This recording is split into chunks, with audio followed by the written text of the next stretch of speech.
உருவார்க்கும் செய்திரும்பும் கைகூட்டும் செஞ்சற்பெருவார்க்கும் பீடும் பெருக்கும் உருவார்க்கும் ஆதலால் வானூரும் ஆணை முகத்தோனே ஆதலால் கூப்பும் பிரதம் கை வேல் வேல் முருகா வெற்றிவேல் முருகனுக்கு அரகரோகரா.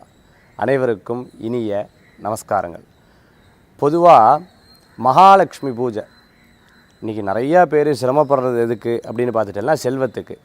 மந்திரங்களில் கூட பார்த்துட்டிங்கன்னா தனம் தரும் கல்வி தரும் அப்படின்னு சொல்லப்பட்டிருக்கு. அப்போ தனத்துக்கு அவ்வளவு முக்கியத்துவங்கள் சொல்லப்பட்டிருக்கு. பொருள் இல்லோருக்கு பூமியில் இடம் இல்லைன்னு சொல்லுவாள். என்ன சார், அப்போ பொருள் இல்லைன்னா இந்த பூமியில் இருக்கப்படாதான்னு? அப்படி கிடையாது. இடம் இல்லை அப்படின்றதுனா ஒரு இடத்த வாங்கணும் அப்படின்னு சொன்னால் பொருளாதாரம் கண்டிப்பாக தேவைப்படும் இல்லையா? அந்த பொருளாதாரத்தை கொடுத்து தான் நம்ம ஒரு இடத்த, அதாவது பணத்தை கொடுத்து தான் அந்த இடத்த வாங்க முடியும்.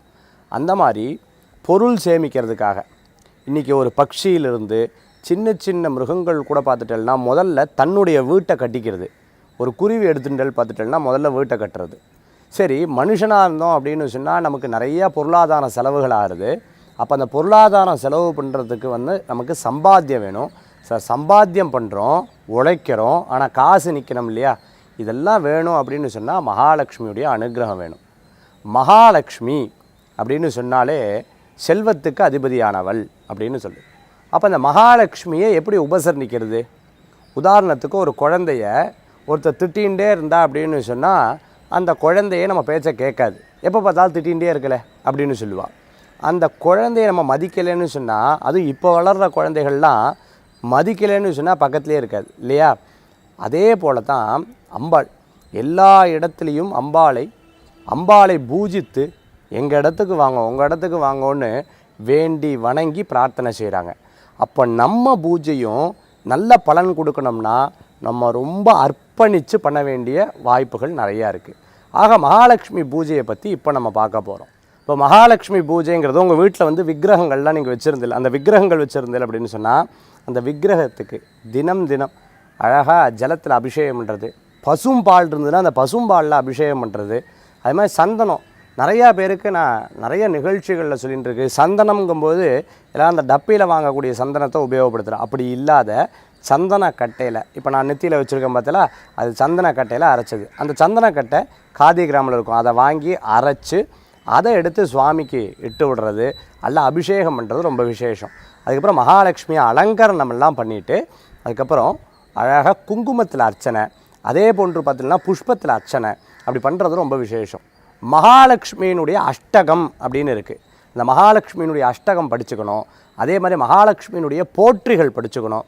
சார், எனக்கு மந்திரமெல்லாம் படிக்க தெரியாது அப்படின்னு சொல்கிறவா ஓம் மகாலட்சுமி நமக அப்படிங்கிற மந்திரத்தை தினம் ஜபிச்சுக்கிறது 108 முறை, 54 முறை, 27 முறை இப்படி ஜபிச்சுக்கிறது ரொம்ப விசேஷமான பலன்களை கொடுக்கும். அதெல்லாம் பண்ணி முடித்த உடனே ஒரு தாம்பாளத்தில் ஆராத்தி காமிச்சு அம்பாளுக்கு நமஸ்காரம் பண்ணி அதை அழகாக துளசி செடியில் விட்டு அதுக்கப்புறம் பார்த்துட்டேன்னா யதாஸ்தானம்னு சொல்லுவாள். வடக்கா பார்த்து லேசாக அந்த விக்கிரகத்தை நிறுத்தி வைக்கலாம். எங்கள் வீட்டில் விக்கிரகங்கள்லாம் கிடையாது சார்.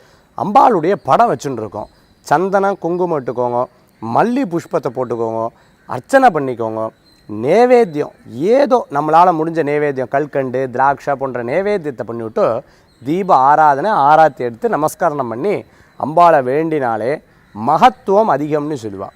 இதுலேயும் சார் நான் இன்னொரு படி நான் தாண்டி மகாலட்சுமி பூஜை பண்ணணும். என்ன பண்ணணும்? பிக்ஷி பூன்னு சொல்லுவாங்க, அதாவது அந்த இட்லி பூன்னு சொல்லுவாள். அதை வச்சு அர்ச்சனை பண்ணலாம். அதே மாதிரி தேன் இருந்துன்னா அந்த தேனில் தொட்டு அர்ச்சனை பண்ணுறது ரொம்ப விசேஷம்.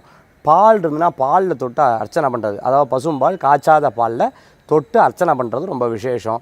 அம்பாளுக்கு மாதுளை பழம் இருக்கு இல்லையா, அந்த மாதுளை பழம் ஒவ்வொரு முத்துக்கள் இருக்குது, அந்த முத்துக்களை வச்சு அர்ச்சனை பண்ணுறது ரொம்ப விசேஷமான பலன்களை கொடுக்கும். அபிஷேகம் பண்ணுறது ரொம்ப விசேஷமான பலன்களை கொடுக்கும்.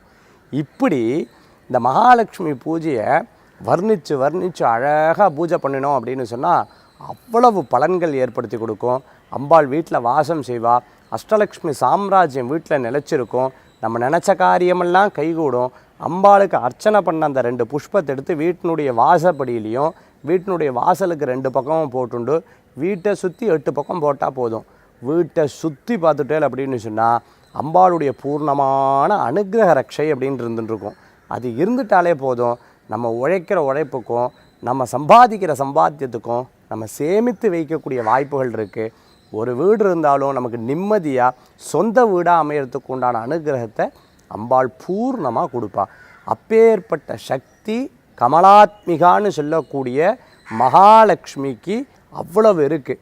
இந்த மகாலட்சுமியை வேண்டி வணங்கி பிரார்த்தனை செஞ்சு நம்ம மனசார பூஜை பண்ணணும் அப்படின்னு சொன்னால் பூர்ணமான பலன்களை கொடுப்பாள்.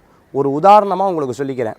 9 நாள் நீங்கள் தொடர்ந்து பூஜை பண்ணி, நவராத்திரின்னு வச்சுப்போமே, அந்த நவராத்திரி அப்போவோ இல்லை சாதாரண நாட்கள்லையோ 9 நாள் நீங்கள் பூஜை பண்ணலன்னா போதுமா, 90 நாளுக்கு உண்டான பலன் உங்களுக்கு கிடச்சிடும். அப்போ 90 நாள் நீங்கள் பூஜை பண்ணலன்னா அப்போ எத்தனை நாளுக்கு உண்டான பலன் கிடைக்கும் நீங்களே முடிவு பண்ணிக்கோங்க. அவ்வளோ விசேஷங்கள் கொண்ட இந்த மகாலட்சுமி பூஜை அவ்வளோ சுபேட்சமாக இருக்கும். அதை பண்ணிட்டோம் அப்படின்னு சொன்னால் வீட்டில் செல்வ செழிப்பு கூடி வரும். ஆக இன்றைய தினத்தில் மகாலட்சுமி பூஜைனுக்குண்டான விசேஷங்களை பற்றி பார்த்தோம். எப்படி பூஜை பண்ணுறதுன்னு பார்த்தோம். அம்பாளை நமஸ்கரணம் பண்ணுறது எப்படி, அப்படி பூஜை பண்ணால் எப்படி பலன்கள் வருங்கிறத பார்த்தோம். இதை நம்ம செஞ்சுட்டோம் அப்படின்னு சொன்னால் பூர்ணமான அனுகிரகம் கிடைக்கும். பெருமாளுடைய மார்பில் வீட்டுன்னு இருக்கவில்லை அம்பா, அந்த அம்பாளை வேண்டினா நிச்சயம் அனுகிரகம் உண்டு, மகாவிஷ்ணுவுடைய ஆசீர்வாதம் உண்டுன்னு சொல்லி இன்றைய தினத்தில் மகாலட்சுமி பூஜை எப்படி பண்ணுறது, மகாலட்சுமி பூஜை பண்ணால் அதனுடைய ஐஸ்வர்யங்கள் பெறத்துக்கு என்னென்ன வழிகள் அப்படிங்கிறது பார்த்தோம். அடுத்து ஒரு அற்புதமான விஷயத்தோடு சந்திப்போம். மீண்டும் சந்திப்போம். வேல்வேல் முருகா, வெற்றிவேல் முருகனுக்கு கரகரோகரா. நன்றி.